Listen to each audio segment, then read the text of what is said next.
Since the beginning of this year, there have been a number of fatal incidents due to illegal mining in South Africa.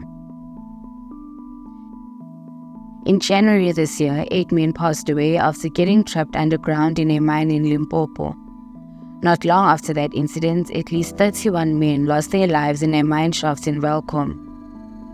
More recently, illegal miners, more commonly referred to as Zama Zamas, tried to cut open a gas canister containing hazardous nitrogen oxide at an informal settlement in Boksburg. This resulted in the deaths of 17 people who inhaled the toxic fumes. These are only a few of the incidents involving illegal mining in the country. Over the years, both governments and mine owners have been unable to bring this issue under control, as people continue to lose their lives in the thousands of derelict mines around the country.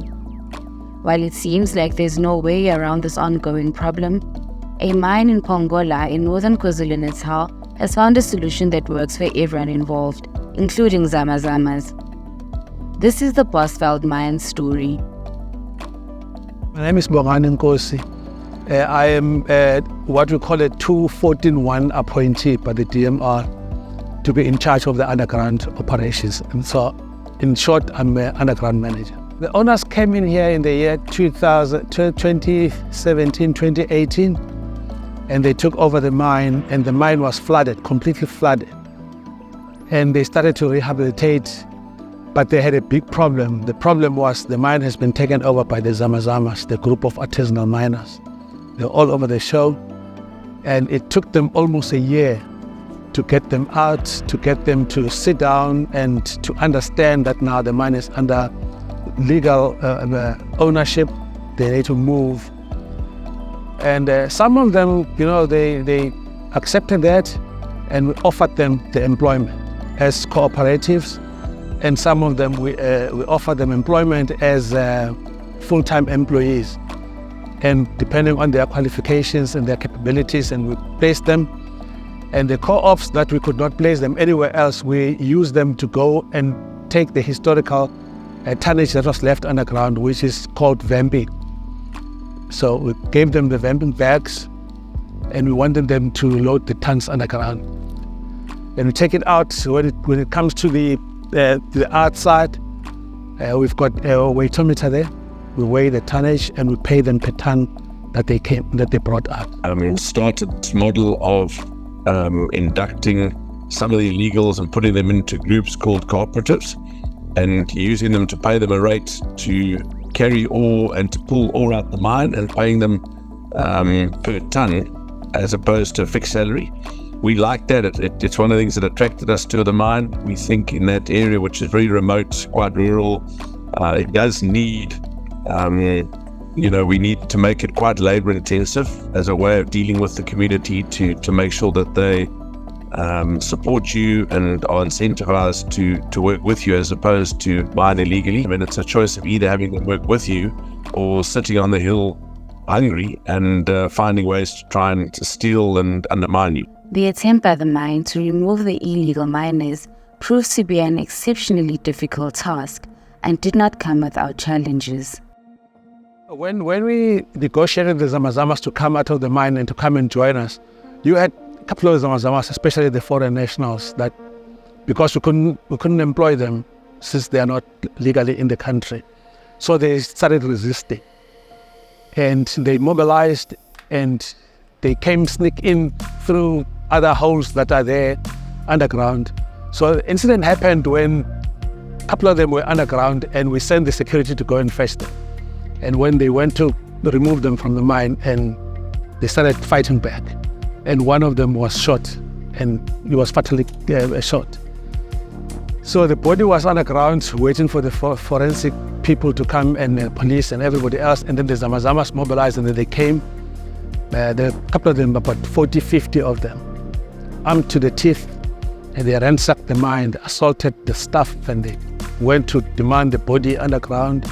They burned equipment, 2 excavators, 3 bakkies, and they injured a lot of stuff in the property. And there was a very, very, very, very unpleasant situation that particular day. But obviously, we had to hold the bull by horns, and we sat down with them and we negotiated with them, and we found the leader. His name is Mhlonipheni. For Mhlonipheni, leaving the mine was simply not an option. And then in 1997, 15 December, Zama Zamas. Isimo sasekhaya singasihle kahle. Okwakuyisona sasimpushela kakhulu ndawo. Ubaba washona neminyaka u4. Ngakhula nje kanzima. Okwanda sesikoleni ngagcina ngaqedanga. Ukuze kuzolala kudliwe ekhaya kumphoqa vele ukuthi ngizena. So nje ngikhule vele ngakho lo neminyaka nje eminingi yenza ne-experience eningi kakhulu uba Zama Zamas. Bekunzima kakhulu. Kodwa nje ngase ngiyidelile ukuthi omngcono ngiyidele mina ukuthi laba bezemva kwami ngilwela ukuthi bafunde. Bakhave intweni eziningi. Ngifunda ukuba umzali ngisesemncane. Yiyo kade kungiphoqelela kakhulu ukuthi ngize la ngiyidele. Mangikhumbula kahle ngizosala 6 bengikwenza nje ngibuye ekhaya kithi vele sonke siyakusebenzisa. Ngibuye nje nawo nginikeza umama sala kwenza. Angitshede mntanami ngitholile imali engaka. Hamba uthenga ukudla ke mama kuthenga ukudla sidle yini engane. Kwaqala nje kanjalo kwagcina kwakhula ke ngaba nesibindi ke esikhulu ke ngimelana nazo zonke izinto ezenzakalayo la. Ukuwa kwemgodi futhi ufuna ubutho uma ubika kanjani, ufuna uthimbi kanjani, uma kunomuntu olimele semthwala kanjani, simphumisa kanjani esibhedlela, abashonayo sibakhipha kanjani sibasemakhaya. Agcina nje sengumuntu nje omdala kakhulu ngoba la emgodini. Saba nempe enkulu kakhulu ngo-2019. Usho ukuthi kukhona omunye Zama Zamas owadubuleka la wadutshulwa ama-security la emgodini. Washona. Abaningi kakhulu sandwa. Kodwa ke ekugcineni amaphathi bemayini bangibiza bangitshela cha bona bezelanga ukuthi mhlawumbe kuzoliwa nami la. Bazosebenza akwenziwe indlela yokusebenzisana ukuze wonke umuntu azoba happy endaweni. Usho ukuthi nje uthembala wona kwakuncane kodwa nje nami kwabanzima kakhulu ukuthi ngivume. Nami ngithatha isikhathi. Kwathi ngo-2019 late banginikeza ithuba lokuthi cha ngoba uyayazi le ndawo yala emayini nemali futhi uyayazi. Awusondele uyenze. Angempela ngafika ngasebenza inyanga eyodwa senza ithani elilodwa. Ithani lakhipha 429 grams. Kwaba mangazayo ukuthi mhlambe kwemayini kwakuyimayini enkulu le phambili isebenza kodwa yagcina siphelile sekuyikhala amazama zami ukuthi ngathiwa kunethani elikhipha ko 429 grams. Bajabulela kakhulu baphinde futhi basinikeze elinye ithuba sasebenza inyanga ezu4. Base baphinde besimisa ke. Phinda futhi bangibiza ukuthi hayi ngiqhubeke ngibasize ngibacingele imali ngibasavele ngabasavele. Bathi unyaka uphelile abangibiza bathi hayi thola abantu ukuzosebenza nabo uzozomncipha lezinga lokuzamazama la. Ozana abantu ozamazama nabo abanye. Abantu engibatholile abawu-30 engisebenza nabo. Siyasebenza sonke soyi-30 si right. Siyaphila sinemndeni. Khathi ngibona impilo engcono. Kumnandi nje ngiyasebenza ngiyavuka nami njengabanye ngisebenze ngithola imali khona ukwenza izinto eziningi kakhulu ekhaya ngithola nesidima sokuhlonipheka nje unkosikazi nezingane nasemphakathini. Nabo abaphathi bemayini kumnandi nje ngoba asisabukanga ukuthi sicabanga ukuthi sifuna sishane kanjani silwe kanjani. Kodwa njengamanje sekumnandi nje siyathembana siyasebenzisana uma khona inkinga siyabizana sihlale phansi sibonisana ukuthi yonke inkinga sidlula kanjani kuyo sendluye kuyo. Mhlonipheni is also appealing to the government to learn from what they have achieved at Bosveld Mines. Akukho ngidlula ukuthi sihlale phansi sibonisane. Singabantu sonke nokuphila sonke sithola indlela ukuthi siphilisane. Ukubalekile nje indlela yokuphilisana ngoba engikwenza la ngikwenza nami ngakufundelanga ngifunde nguzama zami kodwa namhlanje kuusizo olukhulu emayini. Akukho nje ukuthi mhlawumbe uhulumeni asihlanganise nabaphathi bemayini. Sazana ukuthi abaphathi bemayini abazona izilwane nathi sinamazama zama sisona izilwane sinikezana ithuba. Instead of doing it on his own bat illegally under the cover of darkness, evading our security, now this was with PPE, us supporting areas, making sure they're safe, assisting with some drilling and blasting. Our security actually assists him and makes sure that all of the mines are secure.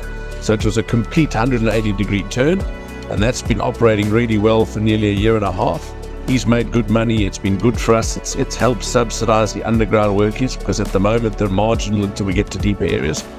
But it's been a complete Damascus experience for both of us. So it started very hostile, very aggressive, and I think it's at this point it's working well for all of us. He's had 30 years experience, almost more experience than anyone I know in that area on the mine. And I've got a Zulu name that I call him. It's called Twalimbiza, which is the spiritual name given to the praying mantis, because in Zulu it's a very symbolic animal, and it means it's the insect that's carrying the beer pot of provision and blessing. And I call him that because I think the little beer pot of provision and contribution he makes to the mine is significant enough to subsidize the underground workings.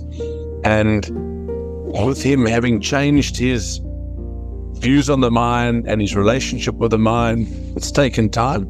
And, we've definitely built up a lot of trust. So I respect his intellect. He's always got good ideas. He's really concerned for the community. So he understands that at times while he's working and his crew are working, he won't make a lot of money, but it's helping support the other 170 to 220 people that are being employed underground. And then he has periods where his grade improves and he makes money. So I have been trying to mentor him. I've been trying to mentor him in terms of, working in unison with the mine. He's formed his own entity. A couple of months ago, we had a visit by SARS just to do a diesel audit, which is pretty standard. But, 4 years ago, he'd be terrified for the police because he knew he'd embarked on criminal activity. He'd spent time in jail for illegal trading in gold and mining. So he's certainly well versed in all the criminal elements, but he has, like I said, had a Damascene experience where he's wanting to formalize these entities. He's wanting to pay tax. He was scared when SARS came. They were coming to do a tax audit on his entities. So our financial director and us are trying to make sure he is meeting all the regulatory compliances with his entity, compliant with tax, where he has people that work with him and for him.